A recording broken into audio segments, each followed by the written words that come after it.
अब सबसे बड़ा प्रश्न ये उठता है कि अगर भारत के लोगों को इस मानसिक गुलामी से आज़ाद कराना है, जिसके लिए पेरियार लली सिंह यादव जी ने अभियान चलाया, जोरदार अभियान चलाया, तो उन्हें कैसे आज़ाद कराया जा सकता है? तो उसके लिए हमें सांस्कृतिक परिवर्तन का आंदोलन चलाना पड़ेगा। बिना सांस्कृतिक परिवर्तन के यह संभव नहीं है। तो जब मानसिक गुलामी की बात चल रही है और लोग भारत की आज़ादी की बात भी करते हैं कि 15 अगस्त को जो है लोग भारत को आज़ाद होने का जो है एक सेलिब्रेशन करते हैं, उत्सव मनाते हैं और ये कहते हैं कि इस दिन जो है भारत को गांधी जी ने, पटेल जी ने, नेहरू जी ने, इन लोगों ने आज़ादी दिलाई। लेकिन साथियों, क्या ये जो नेहरू, गांधी, पटेल, सुभाष, भगत सिंह, चंद्रशेखर आज़ाद, ये तमाम जितने भी लोग थे जिनको आप क्रांतिकारी कहते हैं, भारत की आज़ादी के जो पुरोधा कहते हैं, क्या इनको ये वाली जो गुलामी है जिसके लिए परम पूज्य बाबा साहब डॉक्टर भीमराव अंबेडकर ने आवाज़ उठाई और जिसके लिए पेरियार लली सिंह यादव जी ने आंदोलन चलाया, अभियान चलाया और रामायण की सच्ची चाबी लिखी, तो क्या इन लोगों को, जिन लोगों ने भारत को आज़ाद कराया, क्या इन लोगों को, जो भारत के लोग जो मानसिक गुलामी का जीवन जी रहे थे, क्या उनकी गुलामी दिखाई नहीं दे रही थी? मैं बहुत बार कहता हूं कि गांधी जी को जब साउथ अफ्रीका में ट्रेन से नीचे फेंका गया तो उन्हें बहुत आघात पहुंचा, उनके आत्मसम्मान को आघात पहुंचा और वहां उन्होंने गोरे लोगों के खिलाफ आंदोलन खड़ा कर दिया। लेकिन क्या वो जिस देश में पैदा हुए थे, क्या वहाँ उन्होंने अछूतों के साथ होने वाले असम्मानजनक व्यवहार को कभी नहीं देखा था? उनके लिए उन्होंने कभी भी आंदोलन क्यों नहीं चलाया? उन्होंने कभी भी कांग्रेस को दो टूक शब्द में यह क्यों नहीं कहा कि पहले हम अपने देश में जिन लोगों को अंग्रेज़ों से पहले हमने गुलाम बनाया हुआ है, पहले हम उनको आज़ादी प्रदान करेंगे, उसके बाद हम इस आज़ादी की बात करेंगे। इन लोगों को अंग्रेज़ों की 200 साल की गुलामी नज़र आ रही थी, लेकिन उससे पहले जो मुग़ल कौन थे? मुग़लों की गुलामी नहीं थी क्या इस देश पर? उससे पहले और भी तमाम तरह के जो है आक्रांता इस देश पर आक्रमण करते हुए आए और उन्होंने भारत को गुलाम बनाया, यहाँ पर सत्ता स्थापित की। क्या भारत उनका गुलाम नहीं रहा? लेकिन इन लोगों ने, यानी कि ब्राह्मणों ने, केवल अंग्रेज़ों के खिलाफ ही यह आंदोलन क्यों चलाया? यह जो हमारा सवाल है, यह मानसिक गुलामी से संबंधित सवाल है। पेरियार लली सिंह यादव का जो आंदोलन है उससे संबंधित सवाल है। यह आंदोलन अंग्रेज़ों के खिलाफ ही इसलिए चलाया गया क्योंकि अंग्रेज़ों ने पहली बार ब्राह्मणों के रीति रिवाज, यानी कि जो हिंदुओं के रीति रिवाज हैं, उनको जो है चैलेंज किया, चुनौती दी। जो भी रीति रिवाज अमानवीय थे, मानवता के परे थे, अप्राकृतिक थे, उन पर इन्होंने कानून बनाकर रोक लगा दी और यह ब्राह्मणों को कभी मंजूर नहीं था। ब्राह्मणों के नियमों में, ब्राह्मणों के रीति रिवाजों में मुग़लों ने कभी दखलंदाजी नहीं की, इसलिए उन्हें कोई फ़र्क नहीं पड़ता था। क्योंकि अंग्रेज़ों ने सीधे तौर पर भारत के लोगों को शिक्षित करने का प्रयास किया, उनके मानसिक चेतना को जगाने का प्रयास किया, अंधविश्वास, पाखंड, अंधश्रद्धा से उनको जो है बाहर लाने का प्रयास किया और यह ब्राह्मण को कभी मंजूर नहीं था। लली सिंह यादव जी के सामने जो चुनौती थी वो बहुत मामूली चुनौती नहीं थी, बल्कि बहुत विकराल चुनौती थी। विकराल चुनौती इस संदर्भ में भी थी कि अगर हम परम पूज्य बाबा साहब डॉक्टर भीमराव अंबेडकर के समाज के द्वारा आंदोलन की बात करें तो उसको जगाना पेरियार लली सिंह यादव जी के यादव समाज की अपेक्षा ज़्यादा आसान था, क्योंकि उन्हें सीधे सीधे दिखाई दे रहा है कि अत्याचार हो रहा है, शोषण हो रहा है, अछूतपन का व्यवहार हो रहा है। हालांकि अब तक वो इस अछूतपन के व्यवहार के आदी हो चुके थे, इस गुलामी के आदी हो चुके थे और उनकी चेतना भी लगभग जो है मर ही चुकी थी। लेकिन परम पूज्य बाबा साहब डॉक्टर भीमराव अंबेडकर ने उस चेतना को जगाया और वो बहुत जल्दी इसलिए जाग गए क्योंकि डायरेक्ट पीड़ा का शिकार थे। लेकिन जिस समाज से पेरियार लली सिंह यादव जी आते हैं, यादव समाज से, उस यादव समाज को तो ऐसे जाल में फंसा रखा है कि सीधे जो हिंदुओं के जो ईश्वर हैं कृष्ण जी, उनसे ही जोड़ दिया है और कृष्ण जी को यदुवंशी बताकर और यादव समाज को उनसे जोड़कर यदुवंशी यदुवंशी चिल्लाकर जो है उनको लगातार मूर्ख बनाया जा रहा है और उनको लगातार ये बताया जाता है कि वो क्षत्रिय समाज से हैं। यानी कि जो ब्राह्मण ने समाज को 4 भागों में बांटा, ब्राह्मण, क्षत्रिय, वैश्य और शूद्र, उसमें उन्होंने उसको दूसरे नंबर पर रख दिया, क्षत्रिय। लेकिन ये केवल एक षड्यंत्र है यादवों के खिलाफ, सच्चाई कुछ नहीं है। अगर इसमें सच्चाई होती तो सोचिए कि जो उत्तर प्रदेश के जब सीएम बने थे अखिलेश यादव जी, अगर वो क्षत्रिय होते तो उसके बाद जो सीएम बने योगी आदित्यनाथ जी, वो भी क्षत्रिय वर्ग से आते हैं, कोई ब्राह्मण नहीं है। अगर एक क्षत्रिय हटता है तो दूसरा क्षत्रिय उसकी कुर्सी को अपवित्र नहीं कहेगा, गौमूत्र से नहीं धुलवाएगा। लेकिन ऐसा हुआ, ये सारे यादव जानते हैं और यादवों के सम्मान पर इस बात को देखकर बहुत ठेस पहुंची, बस ठेस पहुंची। लेकिन उसके लिए जैसे पेरियार ललई सिंह यादव के तन बदन में आग लगी थी केवल साहित्य को पढ़कर, उनके साथ में शायद ही कभी ऐसा सुलूक हुआ हो, लेकिन अखिलेश यादव जी के दिमाग में इतना होने के बाद भी बत्ती नहीं जली और लगातार उसी ब्राह्मणी कर्म कांड में फंसे रहे। और उसके बाद जब उनके पिता की मृत्यु होती है तो वही ब्राह्मण भोज, वही गंगा स्नान, वो सारे ब्राह्मणी कर्म कांड करते हुए दिखाई दिए।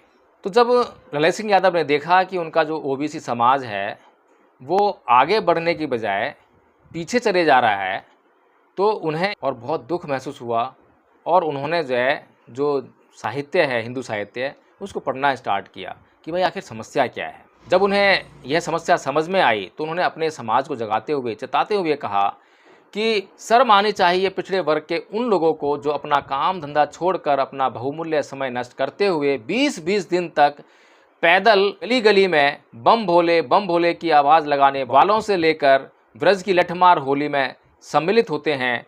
ऐसा समाज कभी भी अपना उद्धार नहीं कर सकता। अगर यही बेशकीमती समय वह अपने काम धंधे और साहित्य पढ़ने में लगाए तो शीघ्र ही नव उन्नति की तरफ बढ़ेगा और अपने दबे कुचले समाज को भी जागरूक करने में कामयाबी हासिल करेगा। अब ये तो समझ में आ गया था पेरियार ललई सिंह यादव जी को कि अंधविश्वास और पाखंड की गिरफ्त में उनका समाज है और इससे उनको छुटकारा दिलाना है। तो इसके लिए उन्होंने परम पूज्य बाबा साहेब डॉक्टर भीमराव अंबेडकर की तरफ देखा। हालांकि पेरियार ईवी रामास्वामी जी नास्तिक थे और जब परम पूज्य बाबा साहेब डॉक्टर भीमराव अंबेडकर ने पेरियार ईवी रामास्वामी जी को यह पेशकश की कि वे भी बुद्ध की शरण में आ जाएं, बौद्ध धर्म अपना लें, तो पेरियार ईवी रामास्वामी जी ने यह कहकर मना कर दिया कि जिस बात का विरोध वो अपने समाज को करना सिखा रहे हैं उसी बात में अपने समाज को वो कैसे लेके जा सकते हैं। तो हालांकि पेरियार ललई सिंह यादव जी ने पेरियार ईवी रामास्वामी जी की उस बात से इत्तेफाक नहीं रखा और परम पूज्य बाबा साहेब डॉक्टर भीमराव अंबेडकर की उस बात पर अधिक बल दिया। बाबा साहेब डॉक्टर भीमराव अंबेडकर कहते हैं कि धर्म मनुष्य के नैतिक जीवन का आधार होता है और वो बहुत ज़रूरी है। मनुष्य के जीवन में अनुशासन को लाने के लिए, अनुशासन बनाए रखने के लिए धर्म की बहुत भारी आवश्यकता होती है। तो साथियों, इसीलिए पेरियार ललई सिंह यादव जी ने धर्म परिवर्तन करने के लिए जो दो जरूरी बातें होती हैं, एक ज़रूरी बात ये होती है कि उसे वर्तमान स्थिति यानी कि अधर्म को छोड़ना होता है और दूसरा जो सधर्म है उसको ग्रहण करना होता है। दोनों बातों पर बल दिया और उन्होंने हिंदू धर्म को छोड़ते हुए 1968 में बौद्ध धर्म को ग्रहण किया। समाज में जगह जगह जाकर यादव समाज को बड़े पैमाने पर जगाने का काम किया और आज हम देखते हैं कि यादव समाज में बौद्धों की बाढ़ सी आ गई है, बौद्ध धर्म अपनाने की जैसे होड़ सी मच गई है। पेरियार ललई सिंह यादव जी ने उस समय अपने अभियान के अंतर्गत सरकार को ये चेतावनी दी थी और सरकार से कहा था कि वो भारतीय संविधान के विरुद्ध साहित्य को, जो बलि प्रथा, प्रकाशन और रावण वध जैसी रामलीला के नाट्य मंचन को तुरंत प्रभाव से बंद कर दे। लेकिन सरकार तो खैर सरकार है, सरकार मनुवादी है, सरकार अंधविश्वासी है, या कहें कि सरकार नहीं चाहती है कि समाज से अंधविश्वास, पाखंड और अंधश्रद्धा गायब हो।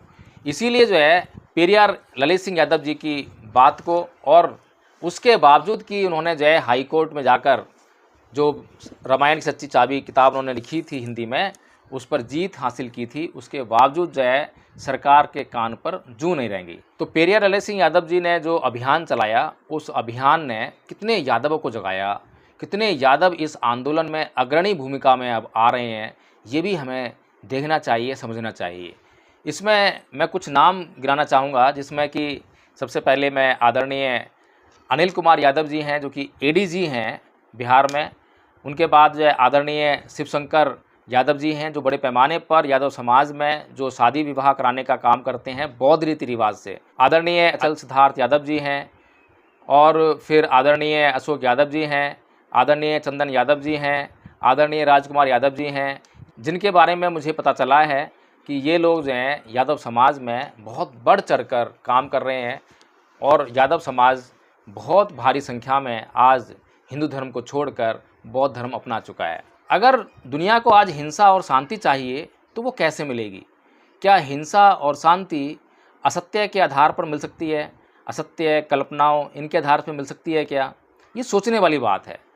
अगर वास्तव में हमें अहिंसा और शांति इस दुनिया में स्थापित करनी है तो वह सत्य और प्रेम से ही स्थापित हो सकती है।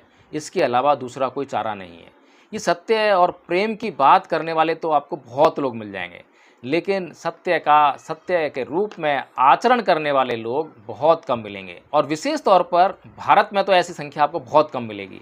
तो इसीलिए पेरियार ललित सिंह यादव जी का जो काम है और भी बहुत महत्वपूर्ण हो जाता है, क्योंकि वो सत्य पर आधारित काम करके उन कल्पनाओं को, अंधविश्वासों को, अंधश्रद्धा को, पाखंड को हमेशा हमेशा के लिए समाप्त करना चाहते हैं। अब एक बात की और हमें जांच करनी चाहिए कि जो हमारा वर्तमान समाज है वो इनमें से किस बात को ज़्यादा महत्व देता है? सत्य और विज्ञान को ज़्यादा महत्व देता है या अंधविश्वास, अंधश्रद्धा और पाखंड को ज़्यादा महत्व देता है? तो वर्तमान समय में अगर हम गौर करें तो फिल्मी हस्तियाँ, फिल्म इंडस्ट्री, प्रसिद्ध खिलाड़ी, हिंदू साधु संत, हिंदू विद्वान, प्रसिद्ध ब्लॉगर्स, प्रसिद्ध यूट्यूबर्स, स्कूलों में, कॉलेजों में, सरकार में, राजनेताओं में, देश की प्रसिद्ध हस्तियाँ, वैज्ञानिक हस्तियाँ, न्यायालय इत्यादि जो काम कर रहे हैं, अगर उसके बारे में थोड़ा सा जांच करने का प्रयास करें कि वो आखिर क्या काम कर रहे हैं, क्या वो सत्य और विज्ञान पर आधारित काम कर रहे हैं या इसके विपरीत दिशा में जाकर काम कर रहे हैं, तो फिल्म इंडस्ट्री की हर फिल्म में, लगभग हर फिल्म में हिंदू, मुस्लिम, सिख, ईसाई आदि धर्मों के जो ईश्वर हैं, अल्लाह हैं, गॉड हैं, उनके झूठे अस्तित्व की प्राण प्रतिष्ठा करते हुए ये फिल्में नज़र आती हैं। कोई भी फिल्म उठाकर देख लीजिए, उसमें आपको या तो ईश्वर के चमत्कारों में विश्वास करने की बात कही जाएगी या अल्लाह के चमत्कार में यानी चमत्कारों में विश्वास करना सिखाया जाता है। चमत्कारों में विश्वास करना यानी कि विज्ञान की खिलाफत करना, विज्ञान का विरोध करना, विज्ञान का विरोध करना यानी कि सत्य को नकारना। तो इस प्रकार से फिल्म इंडस्ट्री जो है बहुत बड़ी भूमिका निभाती है इस देश के लोगों को मूर्ख बनाने में, बेवकूफ़ बनाने में, अंधविश्वासी बनाने में, अंधश्रद्धा उनके अंदर भरने में, पाखंड से सराबोर करने में। तो इसके बाद जो अगर हम देखें कि प्रसिद्ध खिलाड़ी, देश के सुप्रतिष्ठित विद्वान, राजनेता और फिल्मी हस्तियां मंदिरों में जाती हुई नजर आती हैं और जो बड़े बड़े जो हिंदुओं के जो गुरु बने हुए हैं, संत बने हुए हैं, साधु बने हुए हैं, उनके चरणों में जाकर शीश झुकाते हुए हमने बहुत सारे ऐसे सुप्रतिष्ठित व्यक्तियों को देखा है। आसाराम बापू जो आज बलात्कार के कई मामलों में जेल में बंद हैं, उनके चरणों में जाकर भाजपा के कौन कौन से नेता नहीं पड़े, ये सबको पता है। राम रहीम की बात करें जो कि बलात्कार के मामले में जेल में बंद है, कौन सा ऐसा प्रतिष्ठित राजनेता है जो उसके चरणों में आकर नहीं पड़ा? इस देश में क्रिकेट के भगवान कहे जाने वाले सचिन तेंदुलकर को सब ने देखा है कि किस प्रकार से श्री सत्य साईं के दर्शन करने जाया करते थे, जो कि लोगों को चमत्कार दिखाकर मूर्ख बनाया करते थे। अब इतनी प्रसिद्ध हस्तियां अगर किसी गुरु के पास जाएंगी तो उस गुरु के पीछे लोगों का तो तांता लगेगा ही, लोगों का उस गुरु में तो विश्वास आएगा ही। अब ये विश्वास कैसा है, सत्य पर आधारित है या असत्य पर आधारित है? इसी प्रकार से देश के वैज्ञानिक चंद्रयान को उड़ाने से पहले मंदिर में जाते हुए दिखाई देते हैं। वैज्ञानिक जो हैं, जो विज्ञान पर आधारित हैं, वो मंदिर में जाते हुए दिखाई देते हैं। और इतना ही नहीं होता, बल्कि जो मीडिया है वो इस बात को सुबह से लेकर शाम तक नहीं, बल्कि कई कई दिन तक उसको प्रचारित प्रसारित करने का काम करता है कि चंद्रयान के वैज्ञानिक चंद्रयान को उड़ाने से पहले मंदिर में जाकर पूजा अर्चना करके आए। अब इसे देखने से देश के लोगों को ऐसा लगेगा जैसे कि अगर चंद्रयान के जो वैज्ञानिक हैं, अगर वो मंदिर नहीं जाते तो शायद ये जो चंद्रयान है ये उड़ता ही नहीं, या उड़ता तो उल्टे पैर वापस आ जाता। या ऐसा लगता है कि इस चंद्रयान को वैज्ञानिकों ने नहीं बनाया, बल्कि उस मंदिर में बैठी जो मूर्तियां हैं उन्होंने मंदिर के बाहर आकर लेबोरेटरी में जाकर उस चंद्रयान का निर्माण कराया। तो साथियों, इस तरीके से जो है हम देखें कि किस प्रकार से किस हद तक अंधश्रद्धा और पाखंड जो है इस देश के लोगों के रक्त में भरा जाता है। जो सबसे महत्वपूर्ण भूमिका निभाती है मीडिया, फिल्म इंडस्ट्री के बाद जो है मीडिया का बहुत अहम रोल आता है। कोई भी अंधविश्वास से भरा हुआ, पाखंड से भरा हुआ त्यौहार हो, उत्सव हो, उसको दिखाने से कभी चूकती नहीं है।